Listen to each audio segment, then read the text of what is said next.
Bonjour à tous, le soleil est revenu sur l'aéroport des Quatre Vents après cette folle nuit d'hier, et Philippine de Saint-Pierre, alors que le pape fait son giro, comme on dit, autour de différents centaines de milliers de jeunes, plus d'1 million de jeunes présents. Dites-nous d'abord comment s'est terminée la nuit, comment s'est passée la nuit avec tous ces jeunes. Alors écoutez, on rappelle quand même qu'ils ont eu hier une journée assez éprouvante pour beaucoup, avec la chaleur en particulier et la très longue attente des groupes qui sont arrivés pour la plupart en milieu de journée jusqu'à la veillée du soir. Alors hier soir, la fatigue commençait à se faire sentir, et à partir de 1h, 2h du matin, on a senti que le calme s'installait progressivement dans un très grand nombre de zones. En tout cas, beaucoup de jeunes dormaient profondément, suffisamment profondément pour ne pas être dérangés, semble-t-il, par ceux qui avaient conservé pas mal d'énergie. Il y a quand même des groupes qui ont chanté, joué de la musique pendant une grande partie de la nuit. Il y a surtout beaucoup de pèlerins qui ont profité de ce temps, de cette expérience, pour continuer à marcher à travers cet immense aérodrome à la rencontre des autres pèlerins. Ça circulait beaucoup tout au long de la nuit, d'une surveillance assez attentive des prêtres et des consacrés et des accompagnateurs de groupe. Alors que l'on voit à l'image arriver le roi et la reine d'Espagne, Philippine, quel a été le temps? Vous avez fait un point météo hier. Est-ce que ça s'est calmé pendant la nuit? Est-ce que le vent a continué? Est-ce que la pluie a continué? Alors, ceux qui étaient avec nous hier soir, Thomas, ont vu cet orage assez violent qui s'est abattu sur la veillée, qui a interrompu pendant une vingtaine de minutes l'intervention du pape, et qui ne lui a pas permis du coup de lire intégralement le texte qu'il avait préparé. C'était un orage très impressionnant, mais il s'est calmé assez rapidement. Ensuite, il y a eu quelques averses intermittentes encore pendant 1 heure ou deux, mais globalement, ça s'est assez vite asséché. Et vous le voyez sur les images, ce matin, il fait très beau. C'est maintenant plutôt la chaleur à nouveau qui sera à redouter en milieu de journée. Et Philippine, on a parlé un petit peu aussi d'incidents, de personnes blessées avec les dégâts de cette tempête. Oui, alors évidemment, les caméras étaient très concentrées sur la situation du pape au milieu du podium, qui était très peu protégé, avec cet assortiment de parapluies tendus par son entourage pour essayer de le préserver de cette tempête. Mais bien sûr, ça a secoué surtout l'aérodrome, et il se trouve que hier dans la soirée, 2 des tentes, des structures en toile qui avaient été préparées pour abriter l'adoration nocturne se sont écroulées. Il n'y a pas eu vraiment de choses très grave. Il y a une des tentes dans laquelle les jeunes ont pu sortir avant qu'elle ne s'effondre, et dans l'autre on parle de 6 ou 7 blessés légers. Mais il faut tout de suite signaler quand même qu'on a là 1,5 million de personnes, et que cette nuit les autorités totalisaient une 50aine d'hospitalisations pour des choses relativement légères, ou bien des insolations. Certaines peuvent être graves et elles sont donc soignées à l'hôpital, ou bien des blessures légères, notamment celles occasionnées par la chute de la tente. 50 hospitalisations sur 1,5 million de personnes. Vous voyez que la sécurité n'est pas en danger ici. J'allais dire que c'est des choses tout à fait normales. On est dans les statistiques d'un grand rassemblement comme cela, quoi, non? Voilà, très probablement. Je ne connais pas les statistiques précises, mais ça paraît effectivement tout à fait normal. De la même manière que il y a eu quelques jeunes ou quelques familles qui étaient venues avec enfants, dont les enfants se sont trouvés un peu perdus dans la foule. Ça a été très bien organisé. Il y a eu des appels ce matin. Tous les enfants ont retrouvé leurs parents. Enfin voilà, ça se passe très bien. Et c'était une des caractéristiques de ces rassemblements des JMJ qui étonne toujours beaucoup les autorités. C'est que la foule est très importante, très nombreuse. Il y a quand même très peu de rassemblements d'une telle ampleur dans le monde. Et pour autant, il y a très peu d'incidents, parce que c'est une foule joyeuse mais calme, priante, et les gens font attention les uns aux autres. Donc on déplore évidemment beaucoup moins de problèmes que dans la plupart des rassemblements. Alors, on a été impressionné hier soir de voir déjà cette foule présente sur ce terrain d'aviation. Est-ce que les gens continuent encore d'arriver? Est-ce que ce matin, de nouvelles personnes sont arrivées? Écoutez, ce matin, en faisant un petit tour de cet aérodrome, on voyait beaucoup moins de gens qu'hier soir. Mais il faut dire que le lieu est déjà quasiment archi plein. Et donc il semble qu'il ne soit pas tellement possible d'en ajouter en dehors de ceux qui seraient déjà sur la route, qui sont moins nombreux qu'hier. Mais enfin, on parle nettement ici d'1,5 million de personnes. Voilà, on a vu des informations où l'organisation de la JMJ disait qu'il y avait plus de place et qu'il y avait d'autres lieux dans Madrid où on pouvait suivre cette célébration sur grand écran. Oui, probablement. En même temps, les gens ne regardent pas forcément les informations entre samedi minuit et dimanche matin, donc on ne sait pas très bien quel type d'impact ça peut avoir. En tout cas, on n'entend pas dire qu'il y ait des gens qui soient empêchés de venir. Pour l'instant, on n'a pas eu ce type d'informations, mais tout le monde est très impressionné, les organisateurs aussi, par l'ampleur de la foule qui dépasse ce qu'ils attendaient. Parmi les jeunes que vous avez rencontrés là, cette nuit, quels sont les échos? Comment est-ce qu'ils ont vécu cette veillée d'hier soir? Écoutez, cette veillée d'hier soir, le sentiment général dans les témoignages qu'on peut recueillir, que ce soit ceux des pèlerins, ceux des prêtres ou des évêques qui les accompagnent, et puis ce que nous avons pu observer, c'est que c'est une magnifique illustration de la pastorale de Benoît XVI devant les jeunes. Le texte d'hier soir, il a été empêché de le dire. Il avait écrit un beau texte assez fort, il a été empêché de le dire. Ce texte était pourtant très court, et très court justement probablement parce que le pape pensait que cette veillée, elle était d'abord ordonnée à l'adoration eucharistique. C'est d'abord un temps de prière que cette veillée, et donc il a déjà eu l'occasion depuis le début de la semaine de redire à plusieurs reprises la nécessité pour les jeunes de fonder leur vie sur le Christ, de ne pas avoir de complexe, de refuser la médiocrité, de témoigner de leur foi dans la société d'aujourd'hui. Tout ça, il l'a déjà dit. Il n'a pas pu le répéter hier soir, mais ce qui a marqué les jeunes, ce ne sont pas les propos du pape hier soir. C'est bien entendu d'abord son extraordinaire calme et sa sérénité au milieu de cette petite tempête. Il avait l'air amusé même, hein? Il était amusé mais très serein, on ne l'a vu à aucun moment s'inquiéter de la situation, alors que son entourage pendant à plusieurs reprises se demandait quand même manifestement si la situation allait pouvoir durer dans ces conditions. Mais on a vu le pape immobile, souriant, tranquille et manifestement tout à fait inamovible, lui-même fondé sur le roc et pas du tout inquiet. Ça a marqué les jeunes, mais qui ne se sont pour la plupart pas rendus compte de la violence de la tempête sur le moment, parce que, vous l'avez vu, les groupes sont très importants, les carrés de pèlerins sont assez compacts, et donc ils étaient plutôt mieux protégés que le pape sur son podium. En réalité, ce qui a profondément marqué les jeunes, et ce qu'on pouvait attendre, parce que c'est précisément la marque de Benoît XVI, eh bien c'est la qualité du recueillement, c'est cet extraordinaire silence pendant l'adoration eucharistique, un quart d'heure d'adoration avec une foule de plus d'1 million de personnes strictement immobiles, silencieuses et plongées dans la prière. Pour tous ceux qui étaient là, ça restera une expérience spirituelle intense et probablement, souhaitons-le pour eux, fondatrice.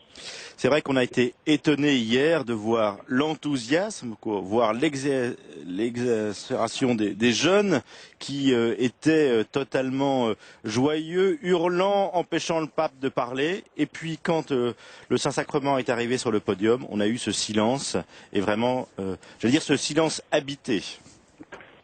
Ce silence habité et ce silence qui est lui aussi attendu par les jeunes. Hein. C'est très frappant de voir combien ils sont heureux d'extérioriser leur joie d'être ensemble, leur affection pour le pape.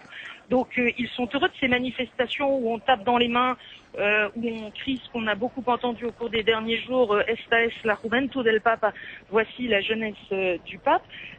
Ça fait partie de ces rassemblements, mais ils attendent aussi ces moments de recueillement, de prière. Ils les ont vécus à plus petite échelle, dans les groupes avec lesquels ils sont partis en diocèse la semaine dernière. Ils ont vécu des moments comme cela au Retiro aussi, qui était ce lieu de la fête du pardon, qui était un lieu très recueilli, un lieu de prière. Et puis ils attendaient ce moment d'adoration, de prière silencieuse, avec le pape comme guide, comme maître spirituel qui les conduit dans la prière. Et ils ont eu raison d'attendre, puisque on sait que c'est l'un des talents de Benoît XVI face aux foules que de les conduire ainsi sans avoir besoin de manifester une autorité quelconque pour rétablir le silence. Il lui suffit après ces manifestations d'affection. Il lui suffit de saluer, de retourner à la sacristie, de mettre sa chape et de ressortir pour l'adoration pour qu'immédiatement, eh bien, le silence se fasse. Les jeunes comprennent sans qu'on ait besoin de leur expliquer qu'on passe à un autre moment de la rencontre et que après avoir manifesté son affection pour le pape, on en vient véritablement à ce pourquoi ces JMJ sont organisés, c'est-à-dire se tourner ensemble vers le Christ. Et je dois dire qu'on est aussi dans la normalité où le pape passe au deuxième plan par rapport au Saint-Sacrement qui arrive sur le podium. C'est un des aspects auxquels Benoît XVI est très attentif depuis le début de son pontificat. Il ne s'agit pas de créer une sorte d'idolâtrie du pape. C'est pas d'abord le pape qu'on vient acclamer, c'est le pape qui appelle les jeunes à un rendez-vous pour, avec lui, venir prier Dieu. Alors, on a été impressionné aussi toujours par la volonté du pape que ces temps de rencontres, des vigiles, soit un temps d'adoration du Saint-Sacrement. On se souvient notamment de la veillée au JMJ de Cologne aussi. Je dois dire qu'on était encore plus dans un temps d'adoration hier. Le silence était encore plus important qu'à Cologne, mais tout est centré sur l'Eucharistie avec Benoît XVI.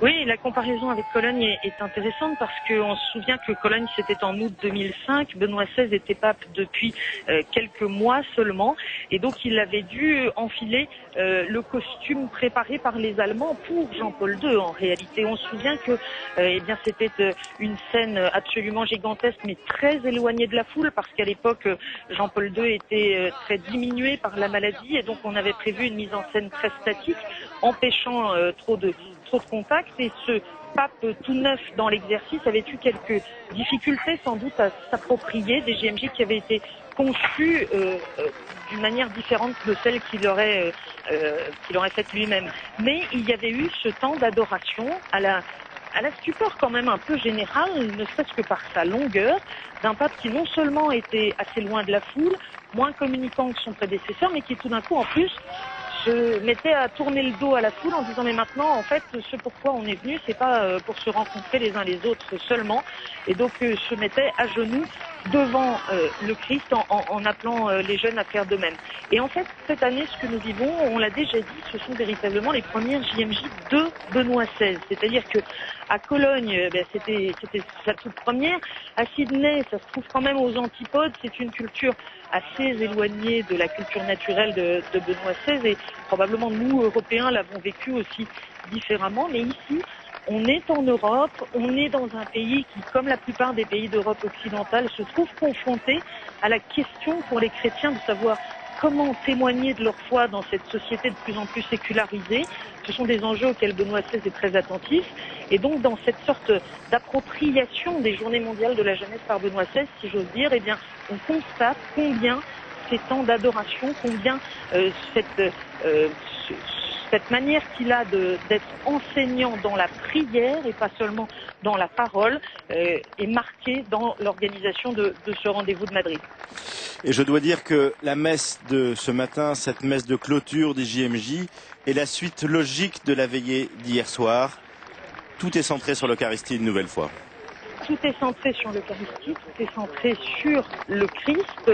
Entre la fin de la veillée hier soir, et même si je vous racontais qu'on a beaucoup circulé cette nuit, eh bien on a prié aussi. Il y a eu quelques centaines de jeunes qui sont allés à un moment ou à un autre devant les tentes qui abritaient le Saint-Sacrement au cœur de la nuit pour adorer pendant quelques temps. Et puis ce matin, ils ont été réveillés avec l'office du matin qui a été chanté paisiblement pour à la fois réveiller une foule assez fatiguée, mais aussi commencer à se mettre dans cette disposition de prière qui prépare à l'Eucharistie. Et tout ce qu'on entend comme annonce au micro depuis 7 heures ce matin, c'est bien ça. Ce ne sont pas tant des annonces logistiques, encore moins des invitations à la fête ou à la manifestation de la fête, mais d'abord de dire attention, nous sommes en train de nous préparer à l'Eucharistie que nous allons vivre ensemble. Alors on voit à l'image le roi et la reine d'Espagne. Je dois dire qu'il y a une présence et une participation importante de la famille royale. Hier soir, le prince et la princesse qui étaient là, le roi et la reine sont venus accueillir eux-mêmes le pape à l'aéroport. on a une participation active, j'imagine, du roi et de la reine, et aussi de tous les Madrilènes et des Espagnols, que ça soit sur place ou devant leur écran de télévision. Alors, on peut évidemment pas dire tous les Espagnols, parce que les Espagnols, comme dans tous les pays d'Europe, eh bien, ils sont divers, et certains ont même manifesté ces jours derniers leur forte hostilité à la présence du pape et à une manifestation aussi visible de la foi catholique. Mais ça reste pour une part l'Espagne catholique, et donc le roi Juan Carlos et la reine Sofia ont participé à un nombre certain des rendez-vous qu'a eu le pape depuis son arrivée de jeudi. Quand il n'était pas là, c'est le prince héritier Felipe des Asturies qui les représentait. La maison royale a donc toujours accompagné le pape, mais enfin ça n'a rien de très extraordinaire, ni même véritablement rien de choquant, y compris pour les opposants ici, que de voir la famille royale, qui, je le rappelle, n'a pas un rôle politique exécutif, mais un rôle de représentation de l'identité du pays. Les voir suivre la visite du pape dans leur pays n'est pas très étonnant, loin s'en faut, et ils manifestent d'ailleurs assez régulièrement leur attachement à l'Église. On peut se souvenir que bien sûr ils étaient venus aux obsèques de Jean-Paul II, ils sont venus à l'inauguration du pontificat de Benoît XVI. Il existe toujours un lien fort entre l'Église catholique et le Saint-Siège, et puis la couronne d'Espagne. Aussi, on a été frappé par l'inculturation de ces JMJ dans les traditions espagnoles, tant pendant le chemin de croix, avec les différentes scènes de la Passion qui étaient vraiment dans l'âme espagnole, et puis hier soir ce magnifique ostensoir avec toute sa beauté. On est vraiment aussi dans l'universalité de l'Église, une fois de plus, avec ces centaines de milliers de jeunes, ce plus d'1,5 million de jeunes aujourd'hui ici sur ce terrain militaire. On voit tous ces pays inculturés aussi dans les traditions espagnoles. On est dans la catholicité de l'Église là. On est dans la catholicité par l'extraordinaire diversité des nationalités présentes. On le rappelle, il y a 193 délégations de pays différents, mais c'est bien l'Espagne qui accueille. C'est l'Espagne qui manifeste ainsi aussi la continuité de son histoire et de sa culture, quelle que soit l'évolution. Oui, aujourd'hui c'est une société multiculturelle. Oui, aujourd'hui il y a beaucoup de religions différentes dans la société espagnole, et il y a même d'assez fortes oppositions face à l'Église catholique. Pour autant, l'histoire de l'Espagne et donc la constitution de son patrimoine, de sa culture propre, sont absolument indissociables de l'Église catholique. Alors oui, on a vu les 110 stations du chemin de croix, même si d'aucuns ont regretté pour le coup qu'elles soient statiques pour préserver le climat de prière, et donc beaucoup moins expansif que peut l'être une semaine sainte dans certaines régions d'Espagne. Il y a eu le Stensoir, il y a eu aussi les lieux où Benoît XVI s'est rendu, comme ce splendide monastère de l'Escorial ou encore la cathédrale de la Almudena. C'est l'Espagne qui accueille aujourd'hui le monde entier, mais c'est surtout la jeunesse du monde entier qui est venue à l'invitation du pape pour rencontrer le Christ. Merci Philippine, merci de nous avoir aidés à rentrer dans cette célébration de cette messe de clôture des JMJ, où plus d'1,5 million de jeunes sont présents sur ce terrain d'aviation. Nous allons rentrer dans la prière aujourd'hui.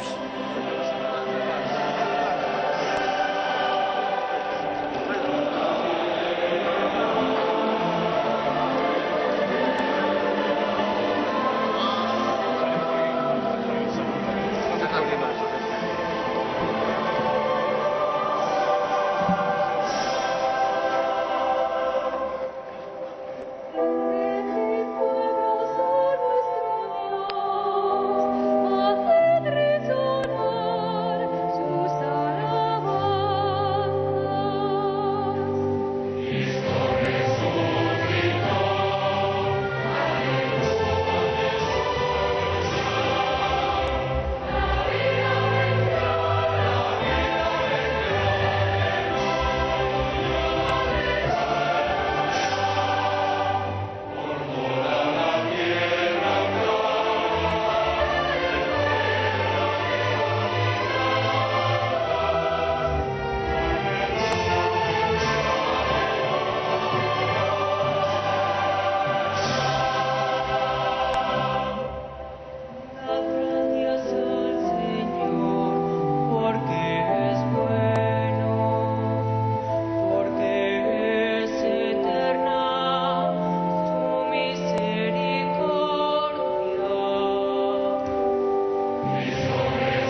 Voilà, au début de cette cérémonie, c'est le cardinal archevêque de Madrid qui va adresser quelques mots. Maintenant, c'est une tradition. Cher et vénéré Saint-Père, le soleil s'est levé sur Madrid, lumineux et ardent. Sa lumière baigne le plateau castillan que nous voyons s'étendre au nord-ouest et au nord, jusqu'au contrefort des montagnes madrilènes, comme une invitation chaleureuse à regarder vers le haut, à la recherche de l'horizon qui illumine le futur définitif de l'homme, celui du ciel.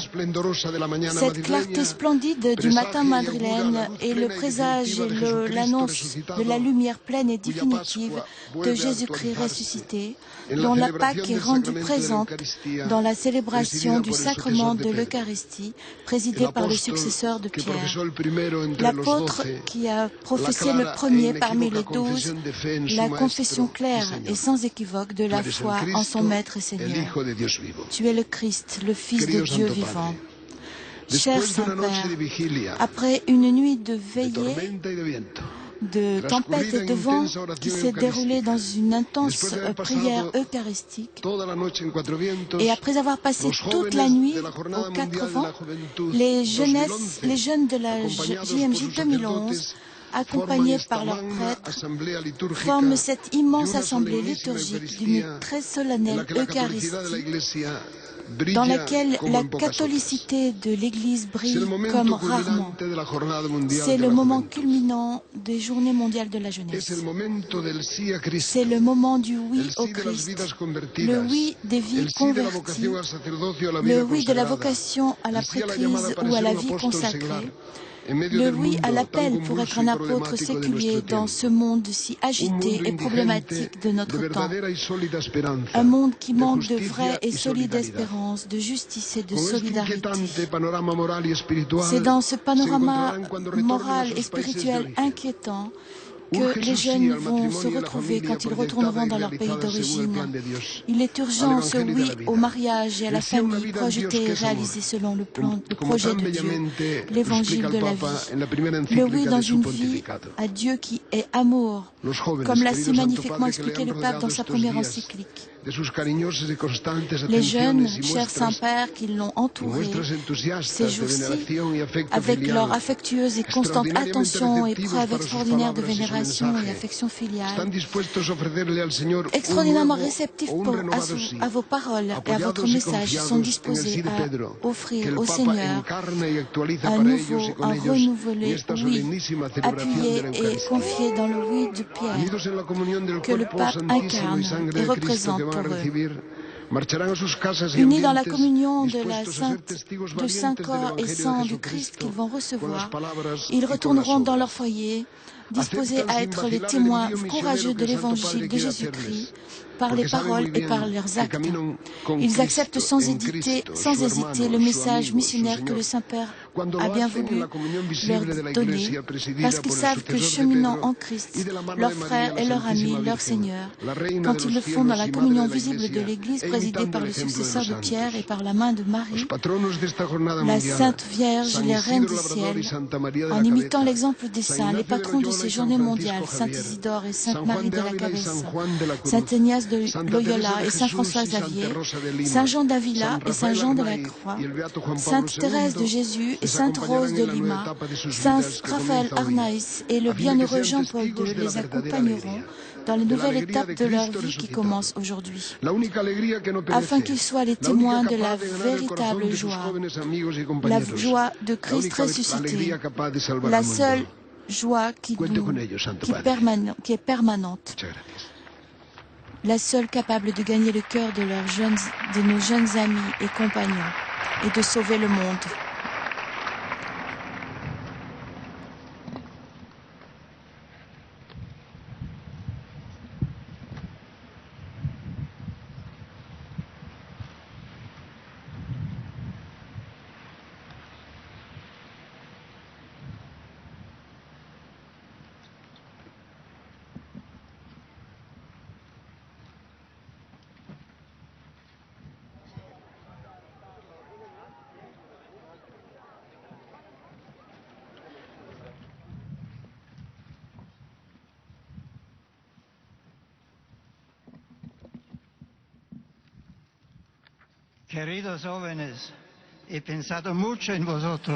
J'ai beaucoup pensé à vous lorsque nous nous sommes vus. J'espère que vous avez pu dormir malgré le temps.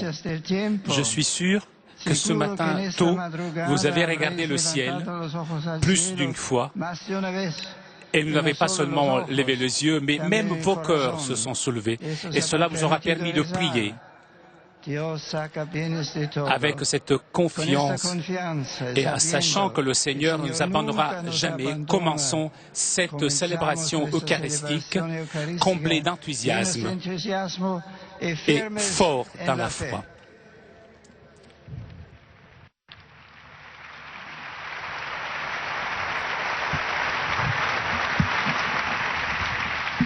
In nomine Patris et Filii et Spiritus Sancti. Amen. Pax vobis. Et cum spiritu tuo. Queridos hermanos, chers frères, en célébrant plein de joie la résurrection du Seigneur, commençons notre célébration en évoquant comment Dieu, par le baptême, nous a rendus participants de la mort et la résurrection de son Fils et il nous a obtenu le pardon de tous nos péchés. Demandons ensuite au Seigneur que l'eau que nous allons bénir et répandre sur nous ravive notre baptême.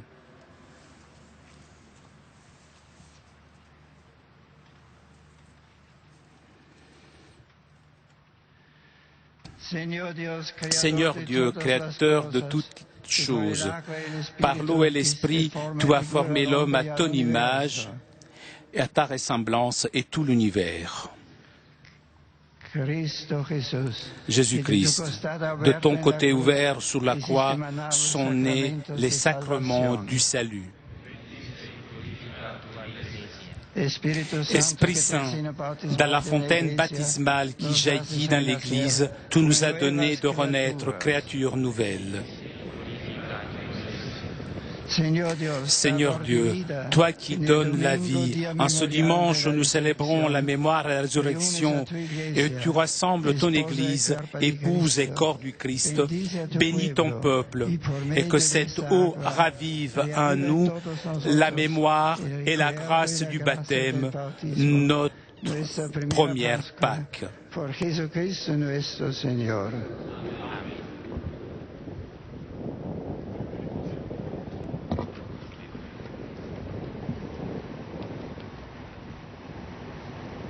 Aclama a Dios, tierra entera. Cantad para el Señor, alabad su gloria. Que toda la tierra se postre ante ti. Que canten para ti, que canten en tu amor.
Que Dios Todopoderoso nos purifique del pecado y por la celebración de esta Eucaristía nos haga dignos de participar del banquete de su reino. Amén.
Gloria in excelsis Deo.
peccata mundi, giustipe deprecatione nostra.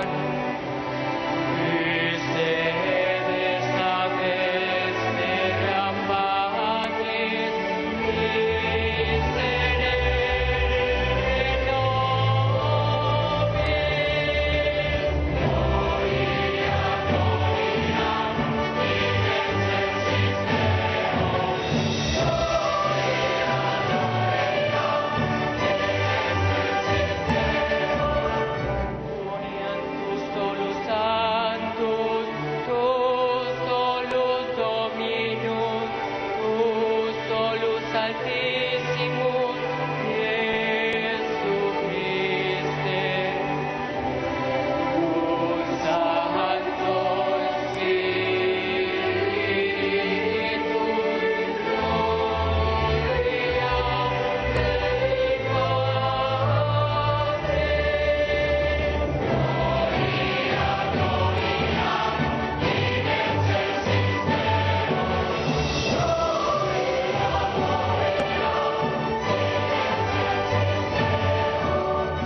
Dieu, toi qui peux mettre le cœur de tes fidèles un unique désir, donne à ton peuple d'aimer ce que tu commandes et d'atteindre ce que tu promets, pour qu'au milieu des changements de ce monde, nos cœurs s'établissent fermement là où se trouvent les vraies joies. Que vive y reina contigo en la unidad del Espíritu Santo, y es Dios por los siglos de los siglos.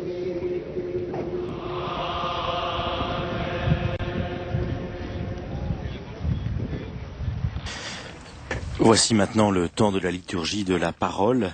La première lecture va être proclamée en portugais.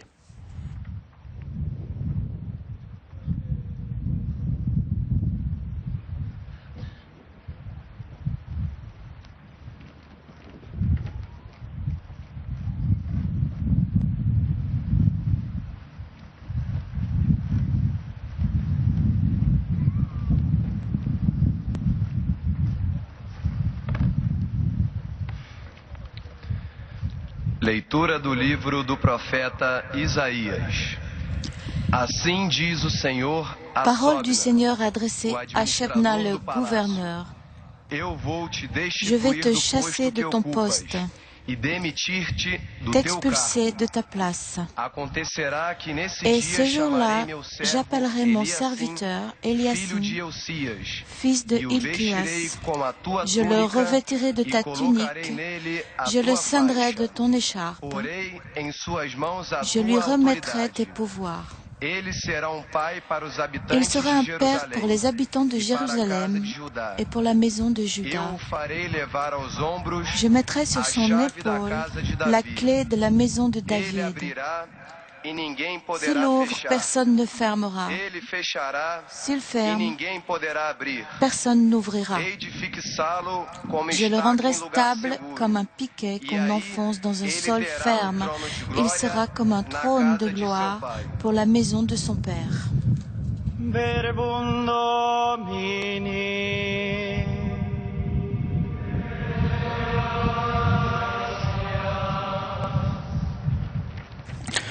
Nous chantons maintenant le psaume 137. Toi, le Dieu fidèle, poursuis ton œuvre d'amour. De tout mon cœur, Seigneur, je te rends grâce. Tu as entendu les paroles de ma bouche. Je te chante en présence des anges. Vers ton temple sacré, je me prosterne.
Señor, de todo corazón, delante de los ángeles tañeré para ti.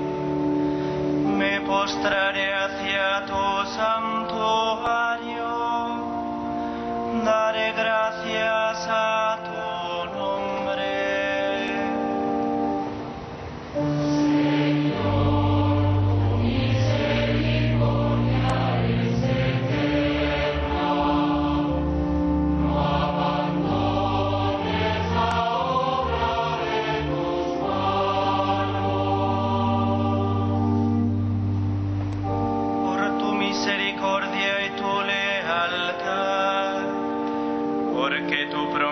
Supera a tu fama. Cuando te invoqué me escuchaste, acreciste el valor en mí.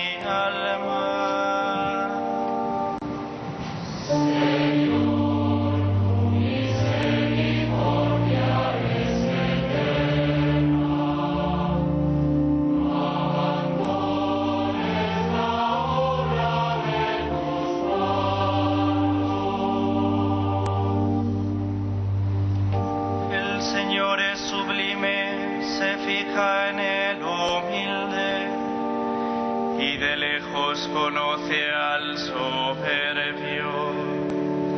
Señor, tu misericordia es eterna, no abandones la obra de tus manos.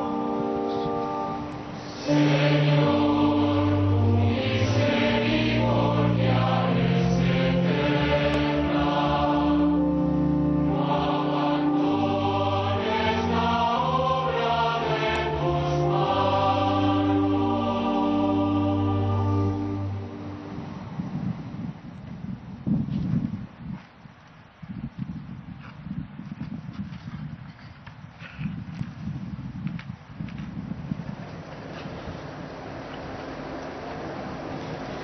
Lecture de la lettre de Saint Paul apôtre aux Romains.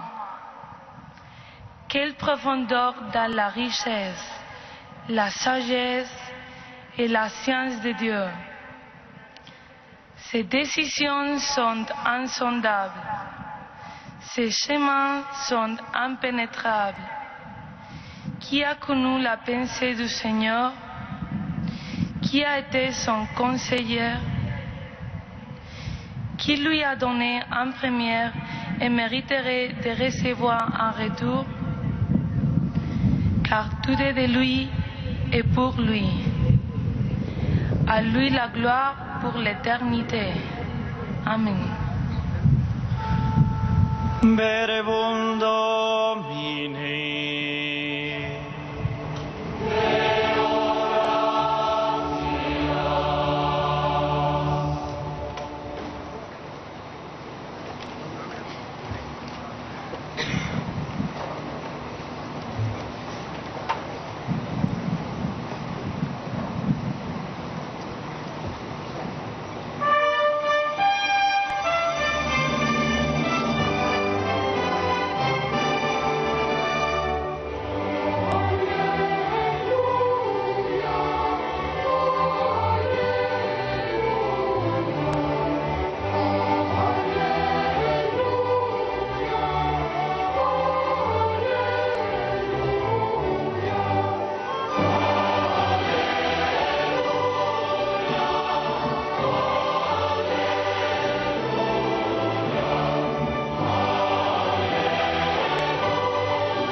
Dominus vobiscum.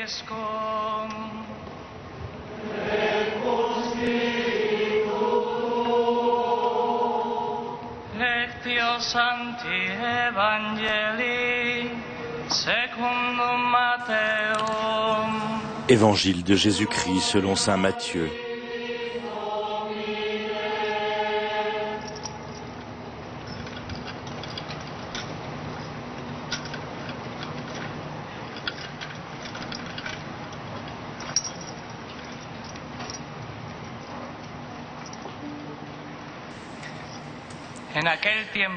En ces temps-là, Jésus était venu dans la région de Césarée de Philippe et il demandait à ses disciples, « Le Fils de l'homme, qui est-il d'après ce que disent les hommes ?» Ils répondirent, « Pour les uns, il est Jean-Baptiste, pour d'autres, Élie, pour d'autres, Jérémie ou l'un des prophètes. » Jésus leur dit, « Et vous, que dites-vous? Pour vous, qui suis-je »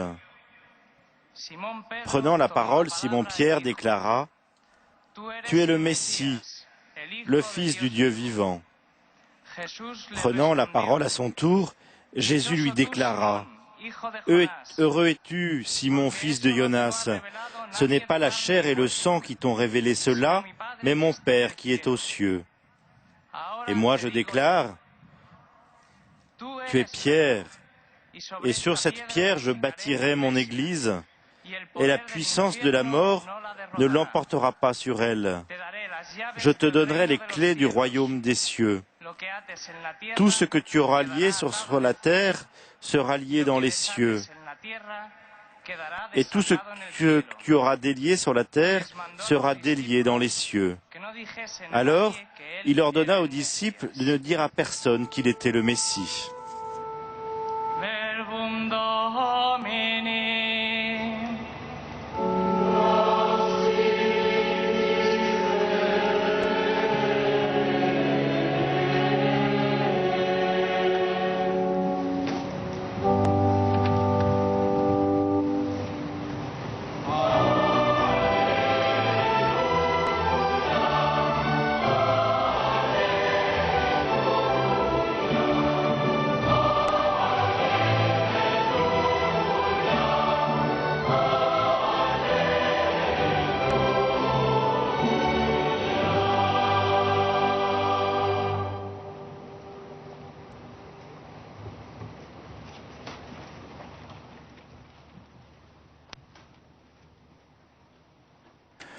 Et le Saint-Père maintenant va nous donner son homélie en cette messe de clôture des JMJ, où plus d'1 500 000 jeunes sont présents sur ce terrain à quelques kilomètres de Madrid.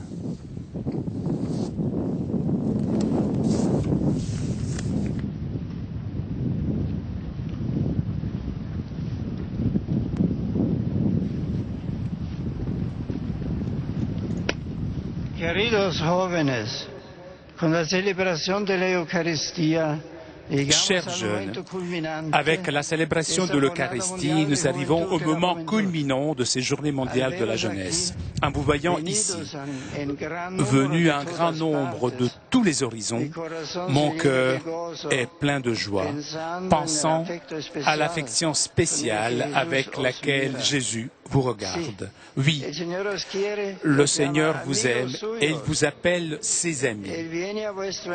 Il vient à votre rencontre et il désire vous accompagner dans votre cheminement pour vous ouvrir les portes d'une vie pleine et vous faire participant de sa relation intime avec le Père.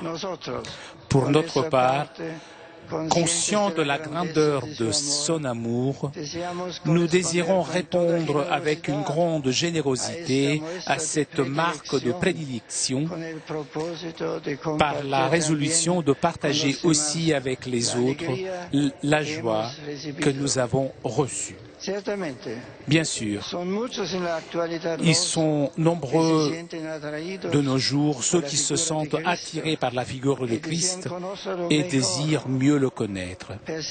Ils perçoivent qu'il est la réponse à leurs multiples inquiétudes personnelles. Cependant, qui est-il réellement ? Comment est-il possible que quelqu'un qui a vécu sur la terre il y a tant d'années ait quelque chose à voir avec moi aujourd'hui? Dans l'évangile que nous avons écouté, il y a comme deux manières distinctes de connaître le Christ qui nous sont présentées. La première consiste dans une connaissance externe caractérisée par l'opinion commune. À la demande de Jésus, le Fils de l'homme, qui est-il d'après ce que disent les hommes? Les disciples répondent, pour les uns, il est Jean-Baptiste, pour d'autres, Élie, pour d'autres encore, Jérémie ou l'un des prophètes.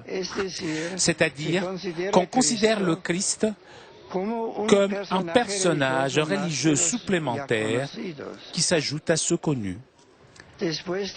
S'adressant ensuite personnellement aux disciples, Jésus leur demande, « Et vous, que dites-vous?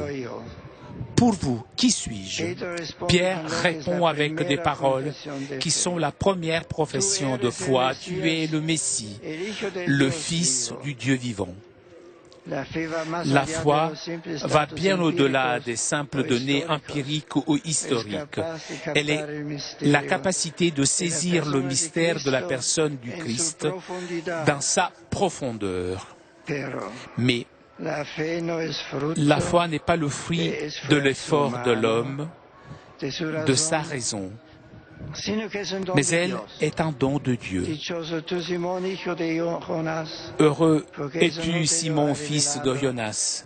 Ce n'est pas la chair et le sang qui t'ont révélé cela, mais mon Père qui est aux cieux. Elle a son origine dans l'initiative de Dieu qui nous dévoile son intimité et nous invite à participer à sa vie divine. La foi ne fournit pas seulement des informations sur l'identité du Christ, mais elle suppose une relation personnelle avec lui, l'adhésion de toute la personne avec son intelligence, sa volonté, ses sentiments, à la manifestation que Dieu fait de lui-même. Ainsi, la demande de Jésus est vous. Que dites-vous?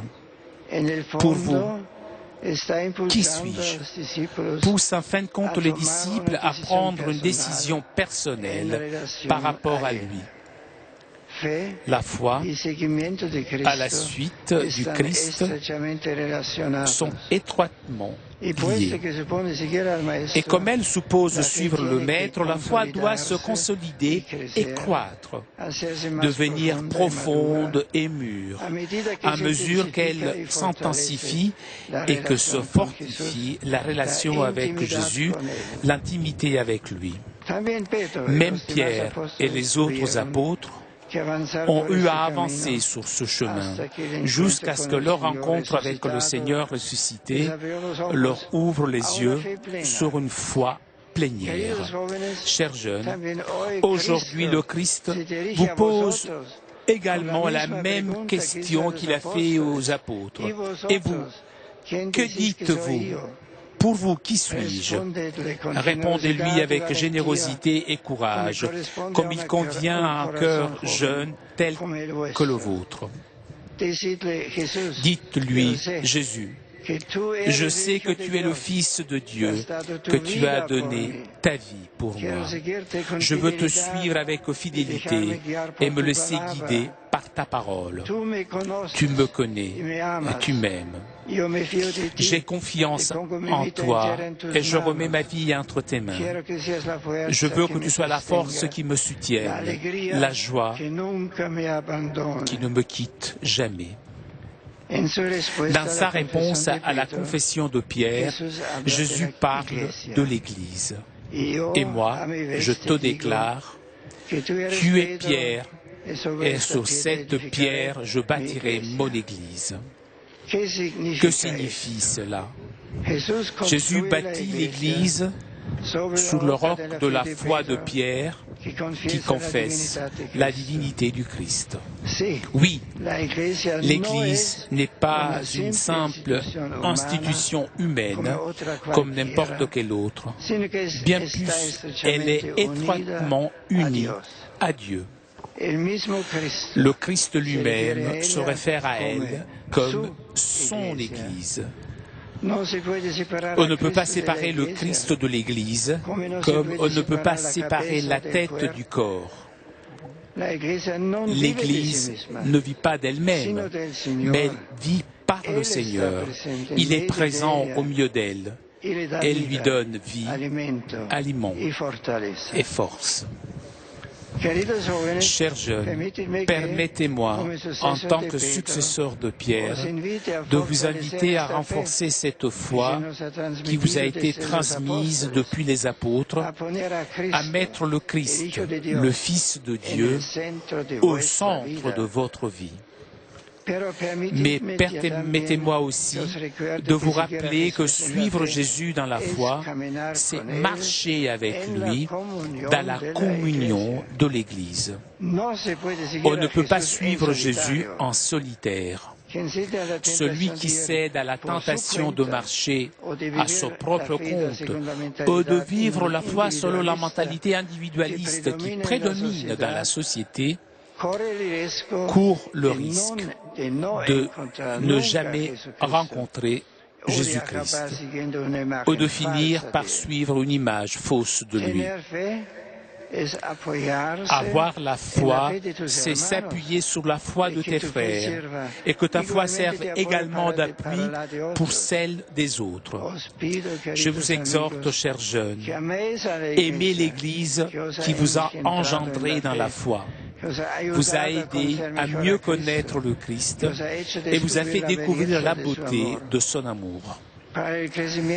Pour la croissance de votre amitié avec le Christ, il est fondamental de reconnaître l'importance de votre belle insertion dans les paroisses, les communautés et les mouvements, ainsi que l'importance de la participation à l'Eucharistie dominicale, de la réception fréquente du sacrement du pardon et de la fidélité à la prière et à la méditation de la parole de Dieu. Que cette amitié avec Jésus, de cette amitié avec Jésus naîtra aussi l'élan qui porte à témoigner la foi dans les milieux les plus divers, y compris ceux dans lesquels il y a refus ou indifférence, où on ne peut pas rencontrer le Christ et ne pas le faire connaître aux autres. Ne gardez donc pas le Christ pour vous-même. Transmettez aux autres la joie de votre foi. Le monde a besoin du témoignage de votre foi. Il a certainement besoin de Dieu. Je pense que votre présence ici, jeunes, venus des 5 continents, est une merveilleuse preuve de la fécondité du mandat de Jésus donné à l'Église. Allez dans le monde entier proclamer la bonne nouvelle à toute la création. À vous aussi incombe le devoir extraordinaire d'être des disciples et des missionnaires du Christ dans d'autres terres et pays où se trouve une multitude de jeunes qui inspirent à de très grandes choses et qui, découvrant dans leur cœur la possibilité de valeurs plus authentiques, ne se laissent pas séduire par les fausses promesses d'un style de vie sans Dieu. Chers jeunes, je prie pour vous avec toute l'affection de mon cœur. Je vous confie à la Vierge Marie pour qu'elle vous accompagne toujours de son intercession maternelle et vous enseigne la fidélité à la parole de Dieu. Je vous demande également de prier pour le pape, afin que, comme successeur de Pierre, il puisse continuer à affermir ses frères dans la foi. Puissions-nous tous dans l'Église, pasteurs et fidèles, nous rapprocher davantage chaque jour du Seigneur, afin de croître en sainteté de vie, et nous donnerons ainsi un témoignage efficace que Jésus est vraiment le Fils de Dieu, le Sauveur de tous les hommes, et la source vive de leur espérance. Amen.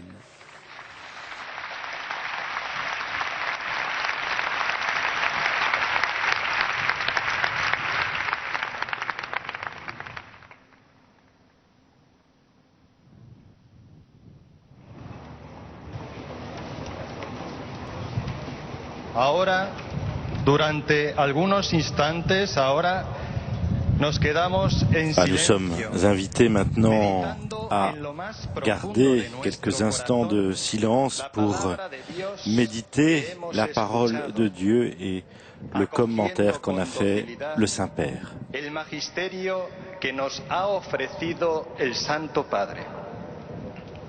Now we will remain silent for a while, meditating in the depth of our hearts the word of God we have listened to, receiving with openness the teaching given by the Holy Father. Facciamo adesso un tempo di silenzio per meditare nel più profondo del cuore la parola di Dio che abbiamo ascoltato, accogliendo docilmente il Magistero che il Santo Padre ci ha offerto.